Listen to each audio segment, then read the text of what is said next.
You are Charles Darwin. You are 22 years old. The year is 1831. You are standing in the hallway of your father's house in Shrewsbury, holding a letter that could take you to the other side of the world. Your father, who pays for everything in your life, has just told you not to go. Here's what the letter says. A captain in the Royal Navy needs a gentleman companion for a 2-year voyage surveying the coast of South America. The ship is called HMS Beagle. The position is unpaid. You would cover your own expenses. The offer came through your old professor at Cambridge, John Stevens Henslow, who wrote that he considers you the best qualified person he knows for the job. Not because you are a finished scientist, you are not, but because you are, in his words, amply qualified for collecting, observing, and noting anything worthy to be noted in natural history. There is a problem. You have no credentials, no publications, no professional reputation of any kind. You have a degree from Cambridge, where you were supposed to be preparing for ordination as an Anglican clergyman. That was the plan. Your father paid for it. Before Cambridge, you were at Edinburgh studying medicine, where you found the lectures dull and surgery so distressing you walked out of the operating theater. Your father pulled you out of Edinburgh and sent you to Cambridge instead. You are, by any honest measure, a young man who has already failed once and changed direction once. Your father is not inclined to let you do it again, and your father is not a man you can easily ignore. Robert Darwin is one of the wealthiest doctors in England, 6'2", over 300 pounds, a financial mind who manages investments for half the county. He controls the family money completely. You depend on him for everything. You have never earned a penny in your life. That evening, your father sits you down and lays out 8 objections to the voyage. He has written them out. They are specific. The trip would be disreputable to your character as a clergyman. It is a wild scheme. If the position were any good, they would not have needed to offer it to you. The fact that others must have turned it down means there is something wrong with the ship or the expedition. You would never settle down to a steady life afterward.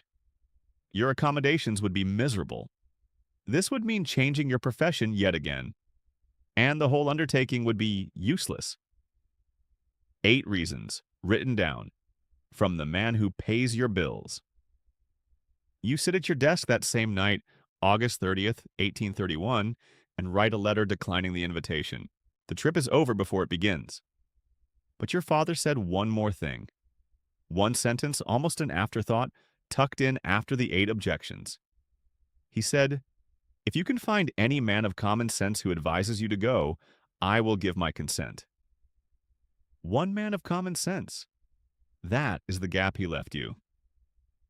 Think about what you actually know at this point. You know almost nothing about the ship. You have never met Captain Fitzroy.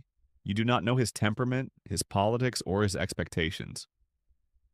You do not know that the Beagle is a 10-gun brig, 90 feet long, and that your quarters will be a small cabin you share with the ship's chart table. You do not know that Fitzroy is intense, moody, and a committed believer in the literal truth of Genesis. You do not know that he will later become one of the fiercest opponents of everything you will eventually believe about the natural world. You do not know that in 1865, broken and disturbed, Fitzroy will cut his own throat with a razor. You also do not know how long the trip will actually take. The letter says 2 years. It will take nearly 5. You do not know that you will be violently seasick for most of the 18 months you spend at sea. You do not know that somewhere on this voyage you will contract an illness, never diagnosed in your lifetime, that will leave you unable to work for more than 20 minutes at a stretch for the rest of your life. And you do not know what you will find. You have no idea that on a cluster of volcanic islands in the Pacific, you will collect a group of birds whose beaks will rearrange your understanding of life on Earth. You do not even know that those islands exist. You are 22. You like beetles and shooting partridges? The entire scope of what this voyage will mean is invisible to you. So here are your options as they actually existed in the last days of August 1831. Option 1. Accept the voyage. Leave England for years. Travel unpaid on a small naval vessel to South America and beyond. risk tropical disease, dangerous seas, and total isolation from your family. Abandon the path your father has planned and paid for. Bet everything on a hunch that this is worth doing, based on nothing more than Henslow's recommendation and your own appetite for seeing the world. The upside is real but vague. You might build a reputation. You might see things no English naturalist has ever seen. You might come back a different person, but you might also come back to nothing, years behind your peers, with no career and an angry father. Option 2. Decline and follow the plan. Begin ordination. Become a country parson with a comfortable living. Spend your weekends collecting beetles and your evenings reading geology by the fire. It is a good life. It is the life your father wants for you. It carries no risk at all. The only cost is the thing you would be giving up, and you cannot know what that thing is because it has not happened yet. Option 3. Decline the voyage, but try to pursue science on your own. Stay in England, travel locally, develop your interest without the beagle. This sounds reasonable in theory, but you have no track record, no published work, and no institutional position. Without the stimulus of 5 years watching the world go by outside a ship's window, your career would almost certainly follow a quieter, narrower path. Cambridge might offer something, but nobody is offering it now. Here is the trade-off that makes this hard.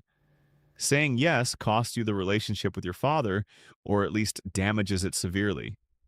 He has not just declined to support the idea, he has written down 8 reasons why it is foolish. Defying him is not a small thing. He is not just your father, he is your banker, your landlord, your social standing. If you go against his wishes, you go alone, and you go knowing that the most powerful person in your life thinks you are making a mistake. Saying no costs you something you cannot measure, because you cannot see the future. You would be giving up an experience that might mean nothing or might mean everything.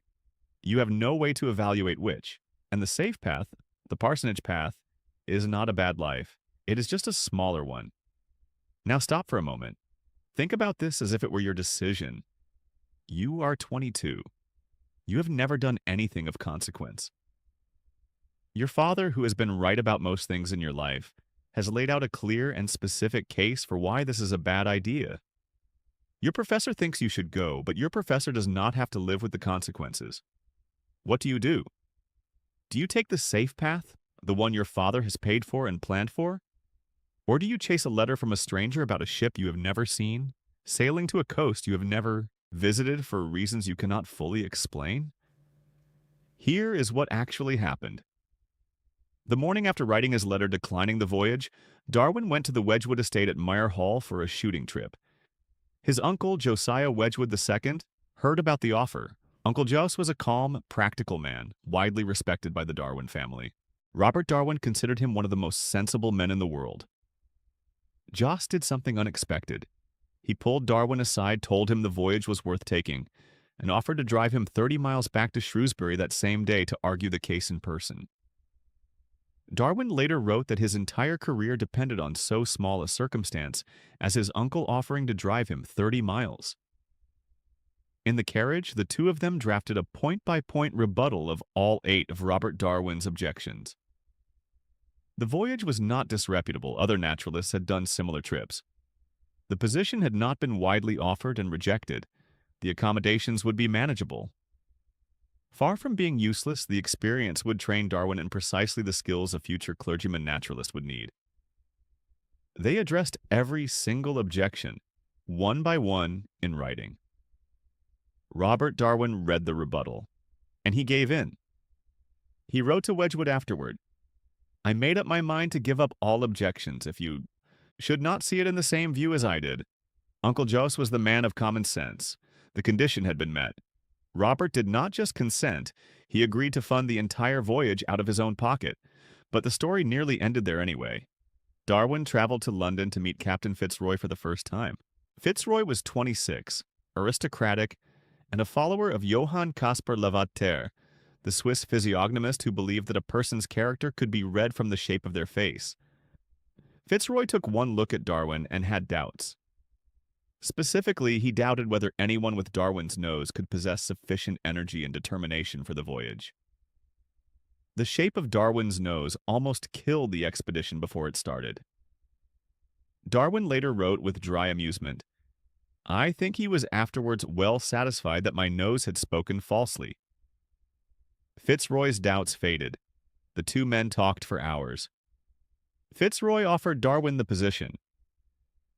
On December 27, 1831, HMS Beagle sailed from Devonport with Charles Darwin aboard.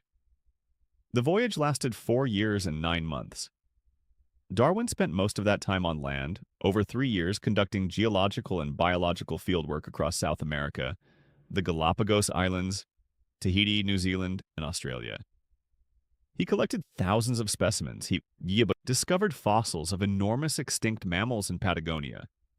He watched an earthquake lift the coast of Chile by several feet. He walked through forests no European naturalist had ever catalogued. And on the Galapagos, about 600 miles off the coast of Ecuador, he noticed something that would take him another 20 years to understand. The mockingbirds were different on each island. Not dramatically different. Subtly different. Different enough that it bothered him. Here is what is strange about Darwin's Galapagos visit. He almost missed the thing that mattered most. He collected finches from several islands, but forgot to label which specimens came from which island. It was only later, back in London, when the ornithologist John Gould examined the birds and told Darwin they were distinct species, not varieties, that the full weight of the observation hit him. The evidence had been in his hands for months before he understood what it meant. By 1837, back in England, Darwin opened a notebook he titled Transmutation of Species. He wrote later that the South American fossils and the Galapagos animals were the origin of all his views. By 1838, reading Thomas Malthus on Population for Amusement, he experienced the intellectual breakthrough that would define his career. Favorable variations would tend to be preserved. Unfavorable ones would be destroyed. The result would be new species. He had a theory by which to work. None of this was visible in August 1831. None of it was possible to predict. The voyage that produced the most consequential idea in the history of biology almost did not happen, because a father thought it was a wild scheme, and because a ship's captain thought the wrong man had the wrong nose. Now consider the counterfactual. What if Uncle Jose had not driven those 30 miles? What if Robert Darwin had held firm? Darwin would have become a clergyman. He would have collected beetles in a country parish. He might have published a few papers on local geology. He would have lived a comfortable, quiet, entirely forgotten life. The theory of evolution by natural selection might still have arrived eventually from someone else. Alfred Russel Wallace independently conceived a nearly identical theory in 1858. But Wallace did not have Darwin's 20 years of evidence. He did not have the barnacles, the pigeons, the fossils, the correspondence with botanists and geologists across 3 continents.